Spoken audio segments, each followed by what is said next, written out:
Alaska's Kenai Peninsula is one of the most scenically beautiful places on Earth. From verdant forests that hug miles and miles of coastline to glacier-capped peaks, the Kenai Peninsula offers a wide variety of adventures for the traveler.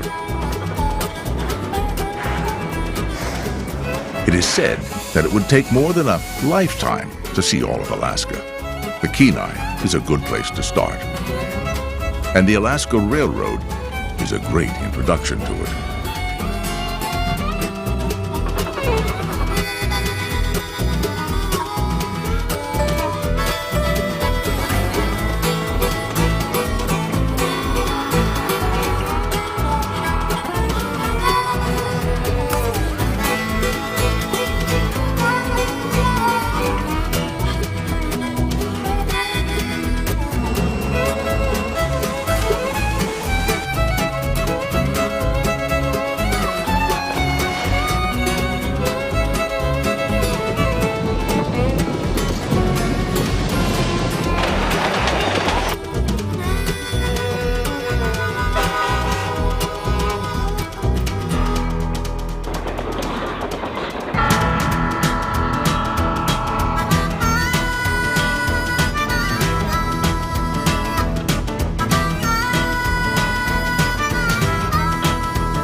In the land of adventurers, Kim and Roy Corral and their children Hannah and Ben are in a class of their own. Together they have braved some of Alaska's remotest wilderness. Alaskans call their state the last frontier. Everyone who has been here has their favorite Alaska place and story. Today's rail journey is high on everyone's list. It takes us through a part of the state that can only be seen from the train. The pride of the railroad's passenger service. The tour guides provide information and commentary on the routes and sites. Would you like another set, or you want to share that? We'll just share it. Okay. They're students at the top of their class who are chosen through a highly competitive process. We're now crossing over O'Malley Road. If you look up to the left, up this hill, like the hills in the distance, the tour guides are filled with nuggets of Alaskan gold. The route from Anchorage to Seward is strewn with Alaskan history. But when these homes were built about 20 to 25 years ago, the backyard airstrip was still a very common thing in the city of Anchorage. Half of the communities, the established towns and villages in Alaska, only accessible by aircraft. Because they to get around, Alaska becomes a flying city. It's like a garage. One in every 58 Alaskans fly right out of their yard. One in every 58 Alaskans owning a small aircraft. That's the highest rate of the United States by far.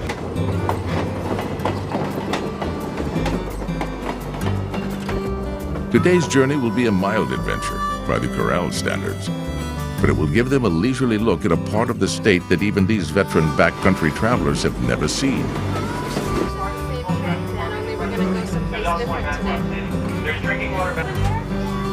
One of the exciting things about Alaska is the variety of wildlife that can be viewed almost anywhere. Doll sheep are commonly seen along the rail in highways just outside Anchorage. These playful animals feed on the hillsides and can easily negotiate seemingly vertical cliffs and rocky slopes.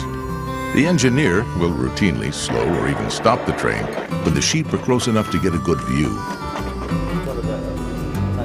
The rails skirt the shore of Turnagain Arm. It was named in 1778 by the British explorer Captain James Cook, whose ships had to turn again and turn again to avoid the mudflats. Sea life can often be seen from the train, and a view of a soaring bald eagle is always exciting. Right there. The tide. Did you see the tide rushing through there? It's kind of pretty. Turnagain Arm has the world's second highest tidal range. It can vary 30 feet from low to high tide and moves extremely swiftly. When the conditions are right, a boar tide may be seen. It occurs when the rising water backs up behind a shallow, narrow channel. The resulting wave can be up to 6 feet high.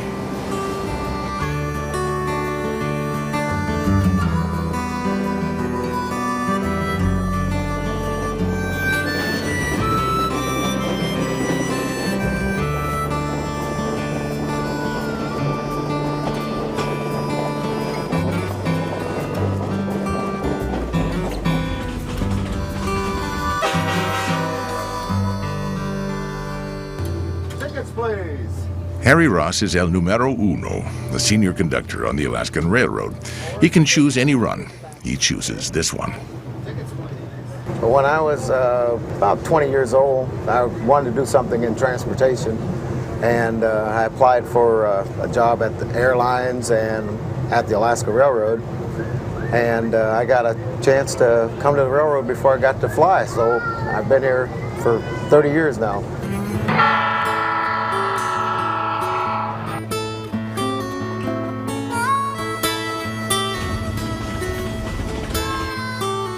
I like showing the state off.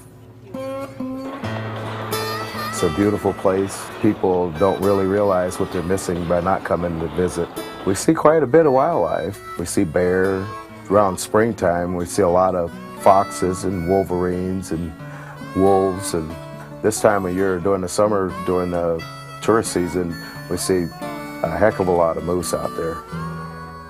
Hello, ladies and gentlemen. My name is Bill. I'm one of the other tour guides on the train today. I'll be helping Alex give commentary. Well, the tour guide program, this started back in probably about 1985. The tour guides, they come out of high school and they all apply for these different jobs. And they go through a class that lasts about 4 months. And they learn all these different aspects about Alaska. And we put these tour guides on our trains, and they learn the different scenery parts along the way, and then they relay all that information to the passengers and answer questions that are asked them, and it's just a wonderful program. Yeah, it's nothing more beautiful than the scenery up here in Alaska. So, you know, we see something different every day, and it's just beautiful. The mountains and sea in this area are part of the Chugach State Park. It's the largest state park in our nation, and it covers about 500,000 acres. It's Anchorage's backyard wilderness with a number of hiking trails up into the mountains.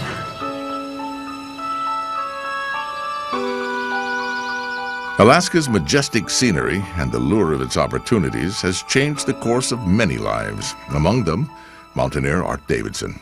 I guess it was just dumb luck that brought me to Alaska. I was going to start a job down near Vancouver, Washington, fishing for salmon, and the job fell through, and I had my mountain climbing stuff with me, and I figured I'd hitchhike a few miles and get a job and climb some mountains, and one of the first people that picked me up was coming up to Alaska.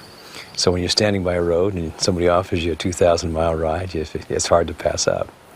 So we came on up the highway, and you know, the darndest thing happened. We crossed the Canadian border and started driving into Alaska, and I had this, I just had this inner feeling that I was coming home. I hadn't intended to come here. I'd never really thought about Alaska, but you just drive along, you've got these big valleys, you know, they stretch out forever, and mountain ranges and glaciers tumbling down, and sometimes you see eagles flying around and out there in the trees, and for me, the kind of things that I just loved, this was just like coming home.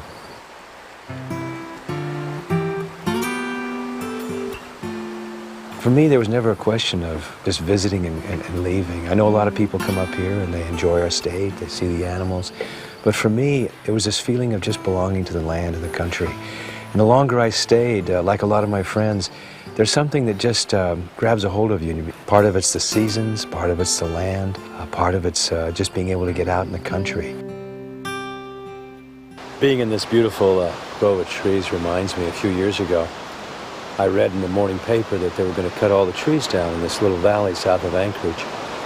So I called a few friends and we raised a little protest. You know, there weren't any conservation organizations and there weren't any state parks or anything, but we just felt that these special places had to be saved, you know, so that kids could always go out and hike and families could go out and we'd have these beautiful mountains near Anchorage. So we persuaded them to stop the logging, and then we took the next step and said, well, we ought to have a state park here. And so we got out some maps and taped them together, and took a magic marker, and several of us just started including this valley and that mountain and all the special places that we knew from hiking and climbing. And we took it to the legislature, and kind of to our surprise, they created a state park, and it turned out to be the largest one in the country. But it meant a lot to us because we know now that a lot of these special places, streams, these forests, these trees, a lot of the places where the moose and sheep go, they're going to be here. They'll be here for our kids and for all time. Some of us live in towns and cities up here, but you know, some of the people live along the railroad, and it's really their lifeline. You know, it's their only way to get in and out of their cabins or their homes. Sometimes they'll have, you know, their groceries dropped off beside the road, or they'll go out and flag down the train, and the train will stop for them. I think it's probably the way the trains were across the country 50, 60, 100 years ago. So I've got some friends up north by Denali, and the train is their daily way of life. They couldn't live without it.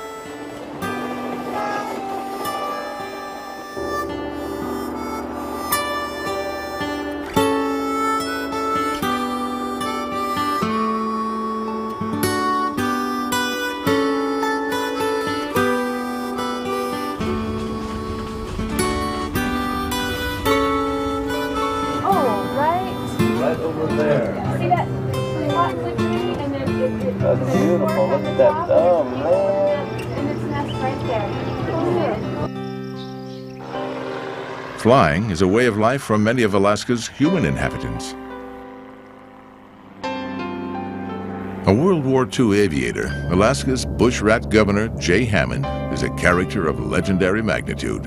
When I first came up here, it was a land of untrammeled wilderness. There were 70,000 people in the state, 32,000 in Anchorage. I thought it was a little crowded, but not too bad.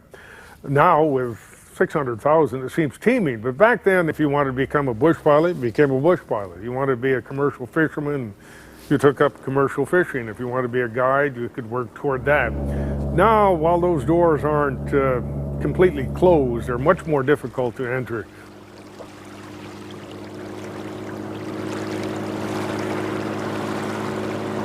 The beauty of the mountains and the lakes and the vast expanses themselves, unique species of game, unique species of fish, and I think Alaskan people are a unique breed unto themselves. Being Alaskan is in the eye of the beholder. Some would think it was a rugged individualist that lived off the land, quote unquote, and yet living off the land gets tedious after a while. That land don't taste so good, according to one old-timer friend of mine. So while they have a romanticized vision of themselves as being hardy Alaskans, most of us are not. We live in a rather civilized manner, and while we like to have folk from elsewhere think that we're in a unique breed, we're really pretty much like everybody else. Here in Alaska, you can live your own lifestyle without feeling you have to conform. And I think this inclines folks to reach for stars they otherwise might never have even observed.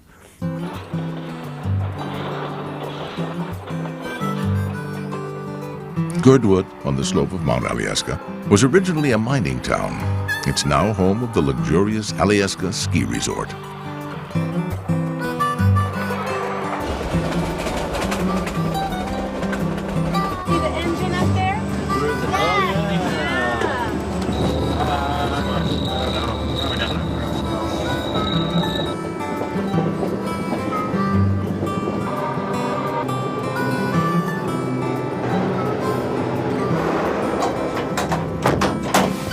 Take us 6.5 minutes, and we'll travel just a little less than a mile on the cable. And keep your eyes out because we are spotting black bears and brown bears and moose. They are out there, and I just saw a bald eagle up in the trees too, so I'll kind of let you know where we've been seeing these animals. Well, we're here right now at Alieska Resort, which is about 40 miles south of Anchorage and is the largest year-round resort that we have in Alaska. We got a beautiful tramway. It's a 60-passenger tram that rises over 2,000 foot above the valley floor to the top. That is one of our major attractions, both summer and winter, for the skiers as well as for the tourists and sightseers in the summertime. Nearby we have the beautiful moose meadow for cross-country skiing, for dog mushing. Also, right within 5 minutes from here, we have the Girdwood Airport. From there you can go flight seeing in the surrounding areas. Some most spectacular country in the Prince William Sound, over glaciers, over fjords, see the wildlife both in the mountains as well as in the ocean. If you stay here at the hotel and you want to have some outdoor excursions or fishing expeditions, we can arrange it right here through our concierge desk. We always like to share our fishing stories and maybe exaggerate a little bit, and we don't necessarily always tell our secret fishing holes, but I think we would try to give them some good honest tips, because we are happy if the guest catches a fish, then he's a satisfied guest. What time does it get dark? It gets sort of dusky around 1 in the morning now, something like that. We have one of the finest dining rooms up on top, the Seven Glacier Restaurant. Seven Glaciers Restaurant is up the stairs and through the door. It's something that we really hope to give our guests a quality experience where they not only enjoy the hotel accommodations and its facilities, but in an environment where they feel really truly welcome, really truly feel a home away from home.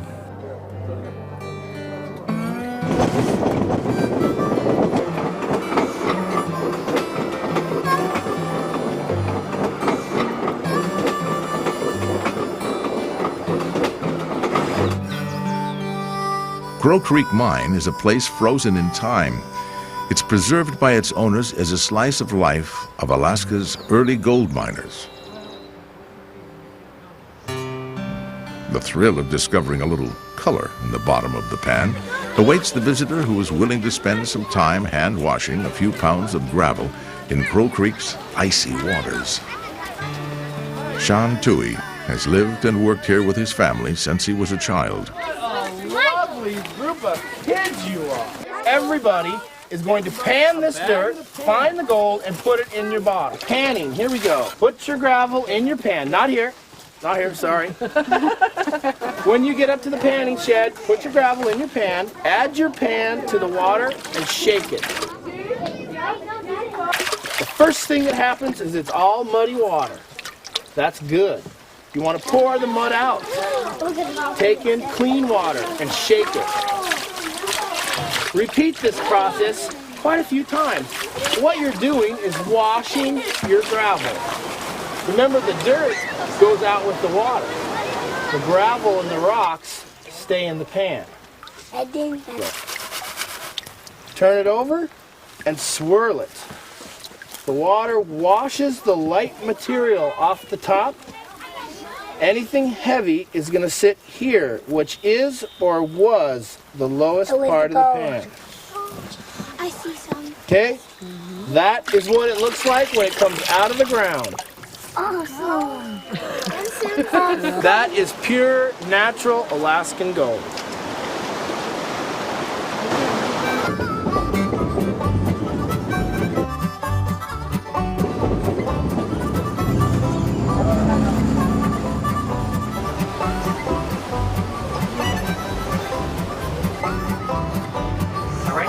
Through the Grandview Valley and off the left. So again, we're going to see another beaver dam, beaver lodge, and a beaver pond. So I want to keep an eye out for that.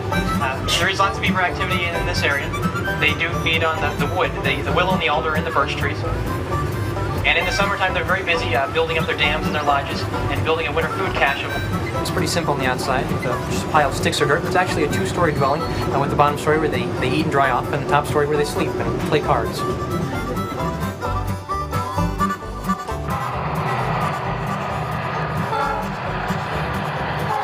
Look at the glaciers hanging up Oh, wow, look at that. The Kenai Mountains are nature's living sculpture garden.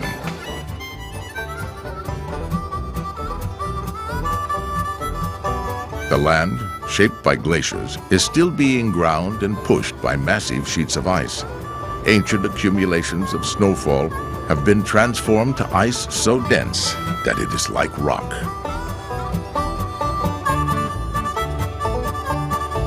Moose Pass is home to around 200 people and many more moose.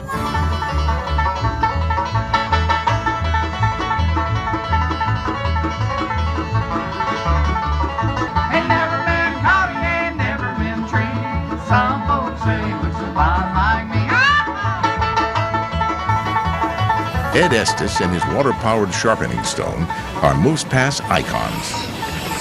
Moose Pass is a peaceful little town if you got an axe to grind deer. Many people don't realize what that means. It means if you got a chip on your shoulder, knock it off here or don't come in town. The Summer Festival is a fun family affair for people from all over the region. The next generation. My little granddaughter. I was just 6 years old when they come up here. I was born in 1911, come up here in 17. And when your mother's got a hold of your hand, you go over a bluff if she goes over, you know. So that's the way I got up here.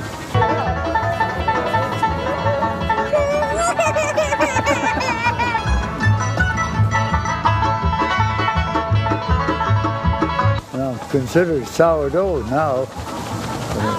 Genuine sourdough. You know what a sourdough is? The sourdough is a guy that's sour on the country and can't make dough enough to get the hell out.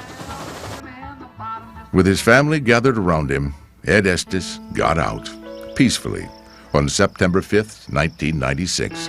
He will be fondly remembered by those who ground their axes at his wheel or across the counter of his general store.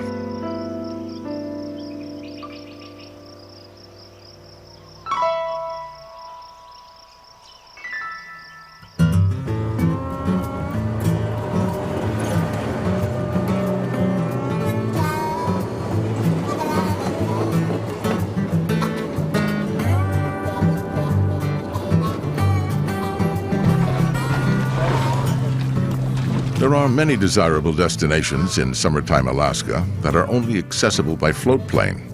Internationally known for fabulous fishing and fine food, River Song Lodge is one of those distinctive places. Carl, yeah, good to see you. Good to see you. Thank you. I'm aboard here. There's a fish on. Doggone it.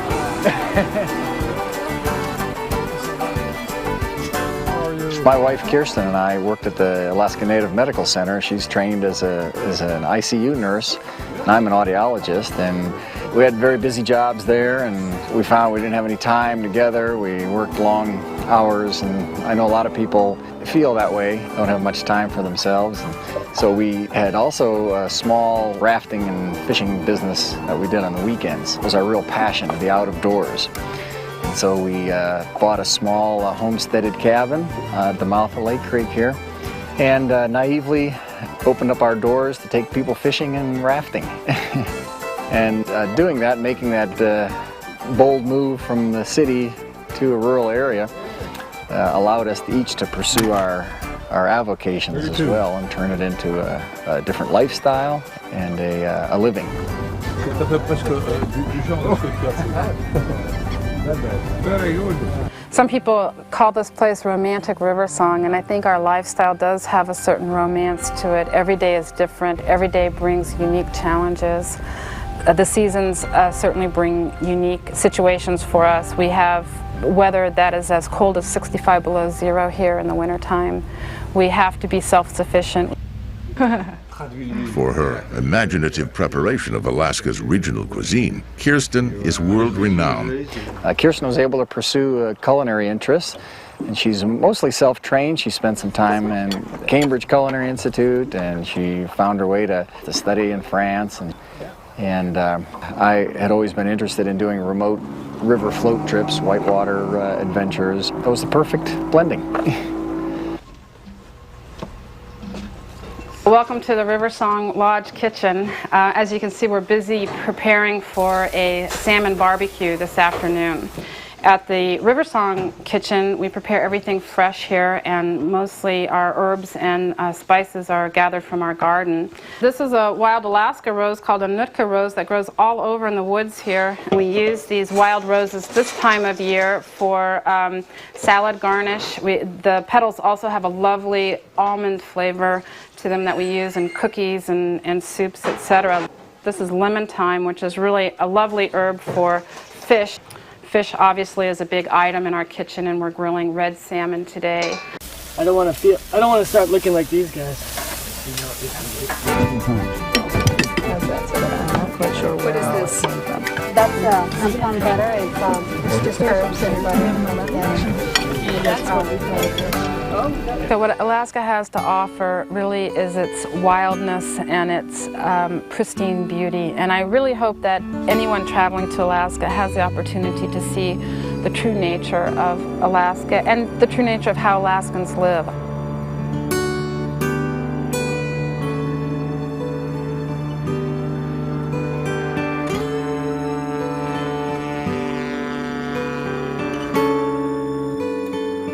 To be truly seen, Alaska should be viewed from the eagle's perspective. From his base on Upper Trail Lake, Vern Kingsford of Scenic Mountain Air offers an unparalleled flight-seeing experience.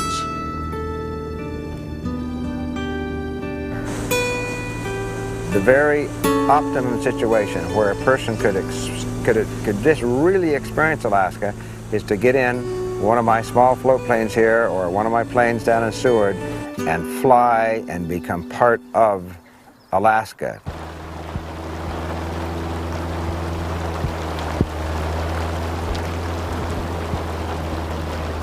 The flight seeing experience, and I'm getting this from the passengers we carry. We've carried over 2,000 passengers the last 3 or 4 years here in Moose Pass. And when they get out, they're just overwhelmed. Oh, fabulous, fantastic. I highly recommend it. Huge. Words can't describe it, and pictures I don't think that can describe it. You have to come here in person and see it. We saw mountain goats, we saw glaciers, we saw ice fields, places where there are no footprints ever. The Harding Ice Field is the crown of the Kenai Fjords National Park. More than 30 named glaciers are within its 700 square mile area.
I wonder. That glacier, man, oh man. Right. We'll have to look into skiing back here.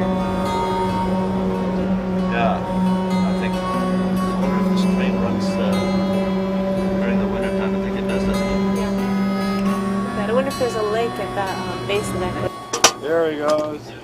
Thanks, Bye-bye. Mike? Give me a call, Roy. Nice seeing you again. Good to see you again. Yeah, It's great. really. Okay, we got everybody.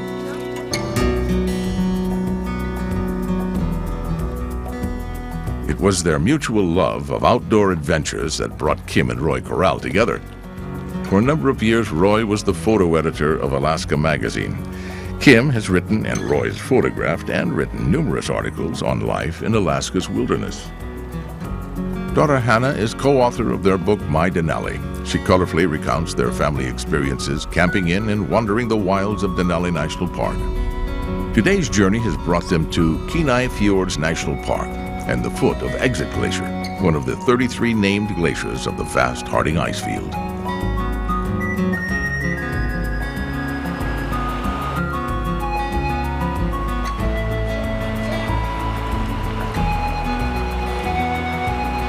We often heard that once you have kids, it's going to stop. It's all going to change. And we thought, we love getting out into Alaska's backcountry, and we just decided that even if we have to go at half the pace or a quarter of the pace, we're going to get out there and keep doing the things we love doing and share it with our kids. And I don't think we've ever had a time where we said, we're going to leave the kids behind. We've always dragged them along, whether they liked it or not.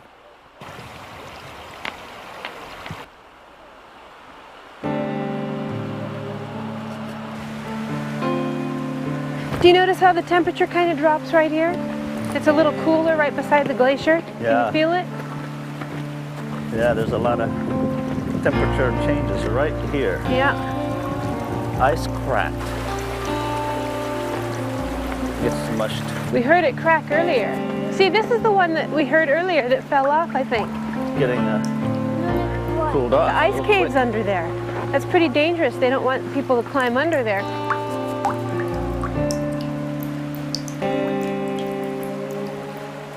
The wilderness is a classroom where we learn a lot of things about the cycle of life and about our relationship to that cycle, our relationship to each other. And I hope that, you know, after our kids grow up, wherever they go, whatever they do in life, they'll be able to look back and realize that, you know, they have a strong sense of who they are, and that foundation was built both at home and in the wild, where we spend so much of our time. Stay with Mom. You can lead. Let's see. You can walk right up on that hill. Okay.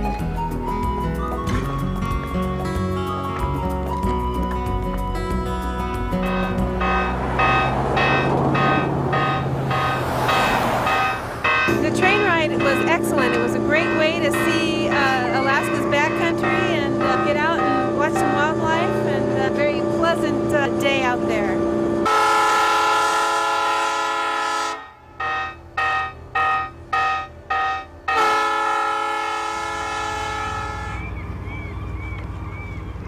Historian and local museum curator Lee Poleski conducts entertaining and fact-filled walking tours of Seward. One thing I like about Seward is they leave you alone if you want to be left alone. If you want to join in, they welcome you in. You can pretty well lead the life you want to lead. I came here in August of 1964 to see what it was like, and enjoyed the town, liked the town. And one year went into another and another and another. Just kept staying. It's going to be 32 years now in August. Located on ice-free Resurrection Bay, Seward was founded in 1903 as the ocean terminus of the Alaska Central Railway. Seward was literally the gateway to Alaska. If you came to Alaska in the 20s and the 30s, you came to Seward. You came by boat, the boats docked at Seward, and you took the railroad north. The construction of the Alaska Railroad was a monumental undertaking. Engineering problems abounded. 2 privately funded companies went bankrupt before the government stepped in to complete the route at a cost of nearly $60 million. The Alaska Railroad was started in 1915 and completed in 1923. And President Harding came to Alaska to drive the Golden Spike, symbolizing the completion of the construction. And he landed here in Seward. And the mayor at that time felt that this would probably be the only time the children in the town would ever see a president. And so they had a special reception where the president met every kid in town. There was a little glitch in the schedule, and they had a whole extra day. And so the mayor, who at the time was L.V. Ray, approached the president and said, what would you like us to do? Would you like a banquet? Would you like a parade? What would you like? And President Harding said, I would just like a day of peace. If you could just, let me walk around, enjoy the city. And so the mayor that night sent word out, there was about 400 people in town at that time, not to bother the president the next day. If he talked to you, talk to him, but don't come up and talk about territorial politics or anything, or national politics. Just sort of leave the guy alone. And so the next day, the president, all by himself, walked around town, walked up to Main Street, went into the barbershop, got a haircut, went into a hardware store, talked to people, talked to kids, leaned on the fence, talked to some people doing their gardening, and in general just had a nice, pleasant day talking to the people of Seward. Brown Hawkins store over there is the oldest continuously operated store in Seward. Hawkins was in the original landing party on August 28, 1903. They operated a general store, sold about everything. They also had a bank in the store. You can still see the old vault back there. Not only is it the oldest continuously operated store in Seward, it's been in the same family. Hawkins, after he died, his daughter took over, and now his grandson operates the store. Never have enough tank tops and shorts. Hugh and Iris Darling currently operate the historic store. As far as we know, Brown and Hawkins is the oldest family-owned business in the state. In 1989, it became necessary for someone else to come up and run it in the family, and we were the only two that were at a point in our lives we could make a career change, and we decided, well, it'll be an adventure. So here we are, adventuring. This is my first time in a small town, and I just wonder why I waste so much time in the big cities all my life. It's just great. I love it. Alaskans are different than any place else that you've ever been. They do have a distinct character about them. There's no pretentiousness up here. You don't keep up with the Joneses. Their status symbols are not a new Mercedes or something like that. It's a freezer full of meat and plenty of salmon. It doesn't really matter who you are or what you've got. It's the quality of person that you are. They're just good, genuine people that are just nice to be around. You've seen so many of them. Of course, the summers are just spectacular. You get about 22, 23 hours of sunshine, and it's just a fun, invigorating place to be. I just can't think of any place better to be, really.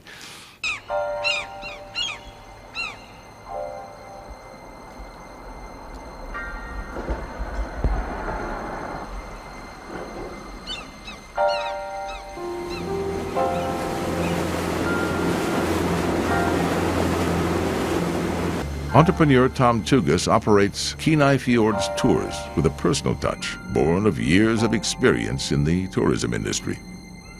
I often say that Alaska is the Disneyland for adults, except generally there aren't the lines. You're able to see amazing things up close. You're able to make your choices. You're able to get to the wilderness fairly quickly. You can either be in places where there's concentrations of other people, or you can be off by yourself.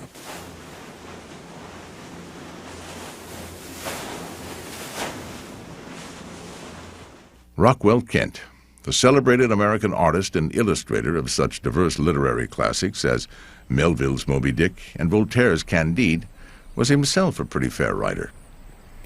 For 7 months in the latter part of 1918 and the early part of 1919, Kent and his 9-year-old son lived on a small island in Resurrection Bay near Seward, Alaska. Kent kept a journal of his days on Fox Island. Alaska is a fairyland in the magic beauty of its mountains and waters. The virgin freshness of this wilderness and its utter isolation are a constant source of inspiration. Remote and free from contact with man, our life is simplicity itself. We work hard with back and hands, felling great trees, We row across 13 miles of treacherous water to the nearest town and the dangers of that trip. And the days and nights and weeks and months alone with my son, during which time I have learned to see his wonder world and know his heart. Such things are to me the glory of Alaska.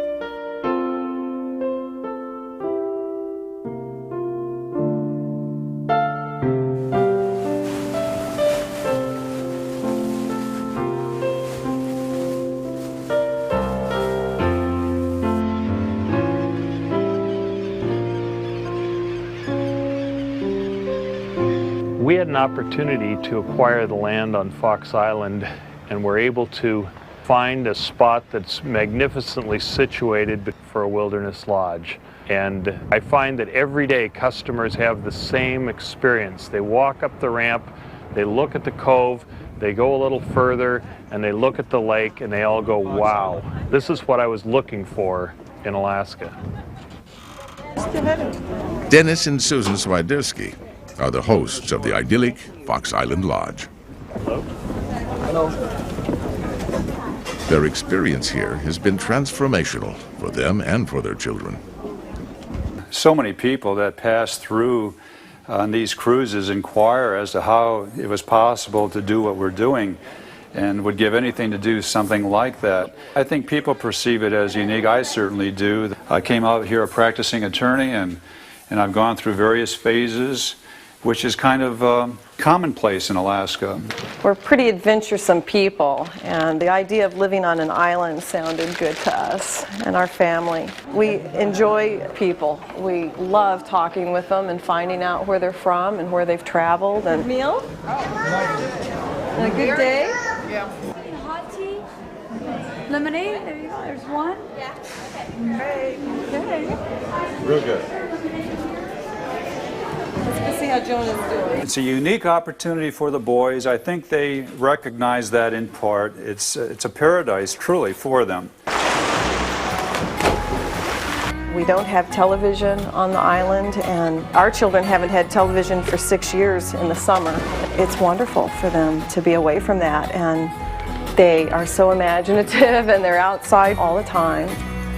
To see my boys playing and interacting with each other and the sea, instead of playing mechanical games or something, they're out throwing rocks endlessly or discovering new starfish. Or we have little kayaks for them here on the beach, and they each go out and kayak.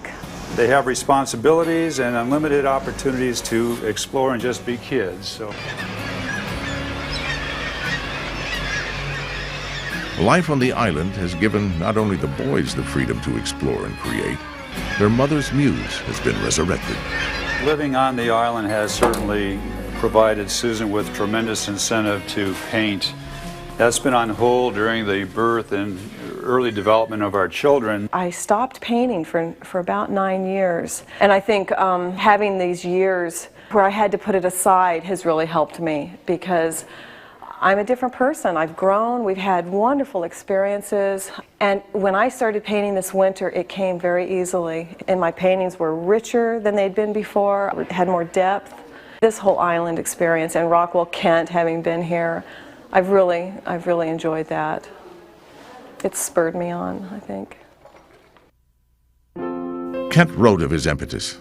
Every day and almost all the day I painted in frantic haste to catch a portion of the passing glory, painted in worship of the infinite beauty. Express myself, what sacrilege! Who talks when God is speaking?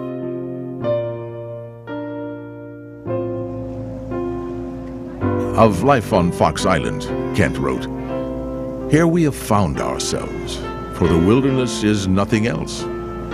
It is a kind of living mirror that gives back as its own all and only all that the imagination of a man brings to it."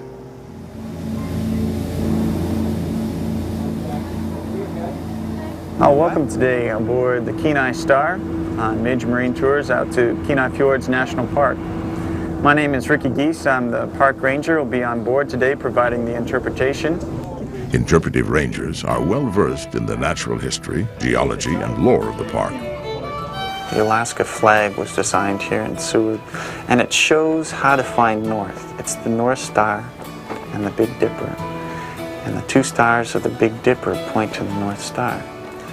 And the personality of Alaska in this lands of extremes is you have to know where you are outside, and always be aware of the conditions.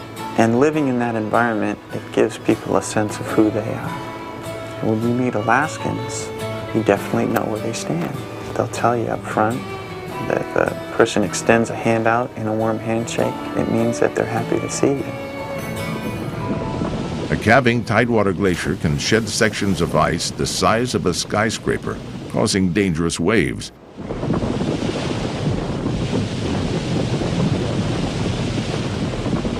These fjord glaciers have nearly vertical faces and can be over 1,000 feet high. Fjord is a Norwegian term, and it means a bay that's been carved out by a glacier, and that glacier has receded, and that bay then is now filled in with seawater. Fjords are deep water. This is the deepest water along the coastline here. Resurrection Bay is 1,000 feet deep, and as you extend out into the Gulf of Alaska, the ocean floor actually rises. So the glacier has carved out the bottoms and deepened these bays out.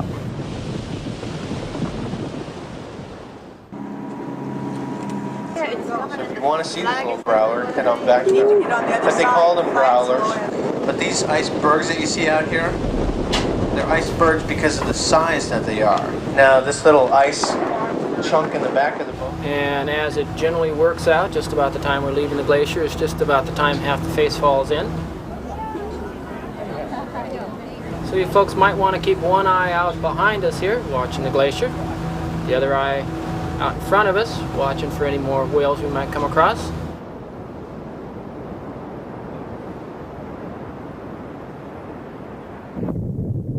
At 5:36 p.m. on Good Friday, March 27, 1964, Alaska was hit with the largest seismic event in North America's recorded history. An earthquake that measured 9.2 on the revised Richter scale devastated the landscape. Massive tidal waves washed over the ruined land. Seward and the Kenai Peninsula were particularly hard hit.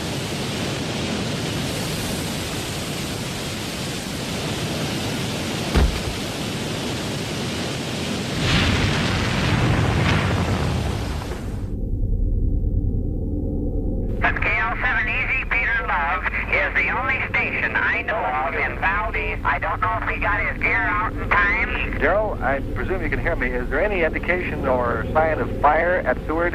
We received this report through the city manager here in Anchorage that both the oil tanks and docks are on fire at Seward.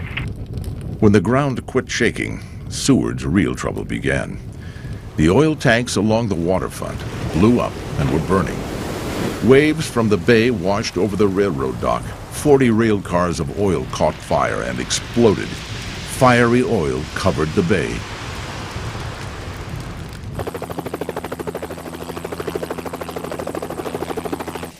When we had the big earthquake, the rail yard was built on the fine alluvial sediments right next to the beachfront, and all that liquefied. And when this whole area dropped about 6 feet, the railroad dropped into the ocean. And that's living here in Alaska. We have these catastrophic extreme events that happen here. Life changes after that extreme event, and it's not the same. The railroad never rebuilt itself here. It took such a blow. If you go walking the beach fronts of Seward, you'll find twisted railroad ties. And so when the boats leave this harbor here, it's bittersweet in some respects.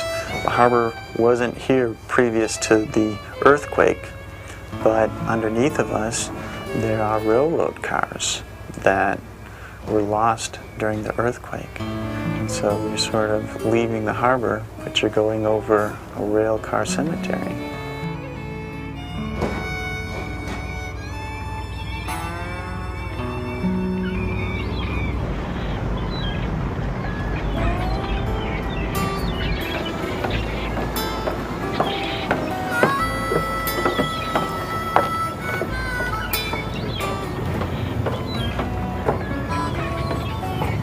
I really love fishing, and as you can tell, I'm on my favorite fishing pal.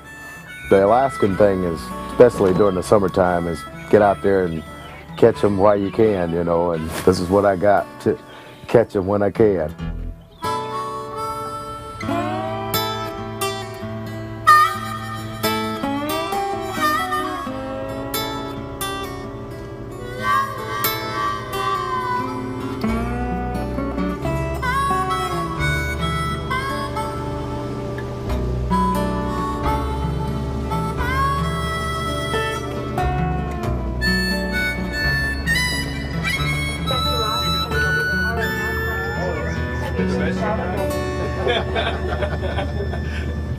Thank you.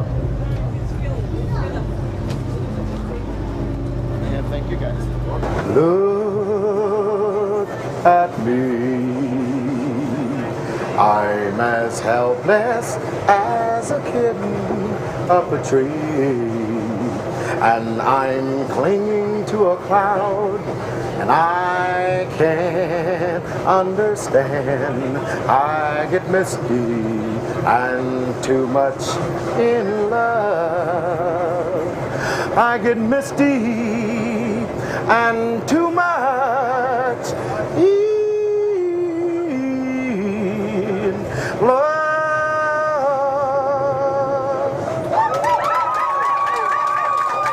Thank you. One thing, you got to get on Alaska Railroad with Harry Ross. You know, that's number one. You got to get your fishing pole out and you got to go fishing and you got to go and see the scenery here. It's very beautiful. I've been to a lot of places in my life and I've never seen the scenery like we've got here.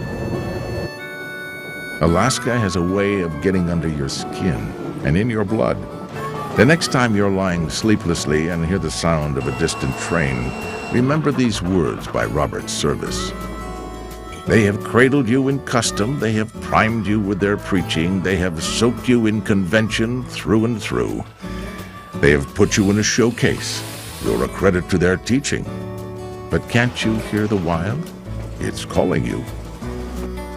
Let us probe the silent places, let's see what luck betides us. Let us journey to a lonely land, I know. There's a whisper on the night wind, there's a star agleam to guide us, and the wild is calling, calling, let us go.